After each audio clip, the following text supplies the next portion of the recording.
We got some more trouble for Facebook today. The social network finding itself under some more regulatory scrutiny over its proposal to integrate WhatsApp and Instagram. Reports say the Federal Trade Commission may now seek a preliminary injunction against Facebook as soon as next month. That issue concerns that the integration of the messaging services could violate antitrust laws and perhaps even more make it very difficult or even more difficult to try to break up later. For more on this developing story, we want to bring in one of the street's top tech voices, Mark Mahaney, lead internet analyst at RBC. What do you make of this report? Good morning, Andrew. So this regulatory heat has been building for a while on Facebook.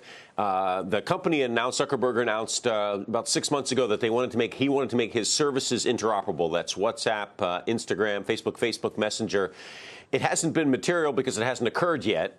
Whether if that was to be delayed or staved off, it may undermine the user experience a little bit. I think the real loss here for Facebook long term could be an undermining of its ability to monetize WhatsApp, a huge asset which today has generated no revenue for them. So that's kind of the potential loss for Facebook. It's a negative development. But of course it would be. But my question, I think the larger issue is this an effort to set up the breakup or forced even voluntary breakup of these companies or of this company in terms of saying, OK, you can't do this. And then does it take away some of the rationale to have these component parts as one institution? Well, I wouldn't take away the rationale, but it would certainly make it harder to bring them together. I guess, Andrew, the point we and the street, I think, believe that the chance of a breakup is very slim.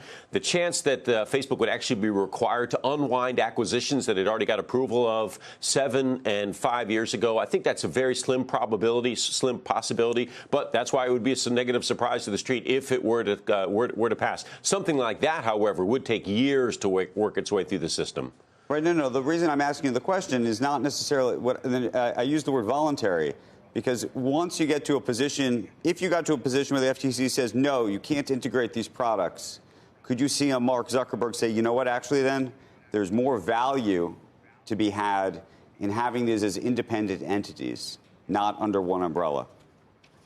I don't think so. I get the point, Andrew. I don't think I don't think they would voluntarily look to spin these assets off. There's a fair amount of synergies that have been created to date, but at least between Facebook and Instagram. Between Facebook and WhatsApp, no. But between Facebook and Instagram, yes. So unwinding those synergies, I think the Facebook itself would view as a negative development. They wouldn't voluntarily do it. You'd have to force them. Extrapolate out real quick before we go. What does this mean to the other tech companies, and what does it say about how aggressive you think the FTC might be in going after them?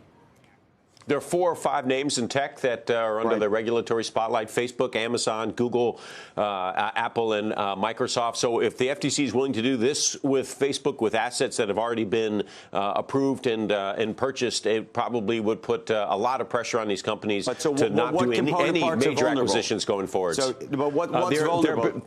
I mean, Apple's App Store is vulnerable. I imagine if you look at something like this.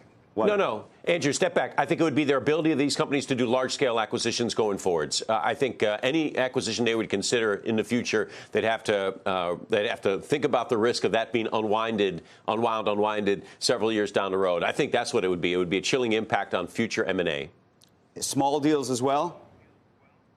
Oh, I don't know. Small little deals like Google for Fitbit probably gets through, something tiny like that. But even that's being reviewed. It almost seems like there'd be a chilling impact on almost all acquisitions, but especially anything sizable, $10 billion or above.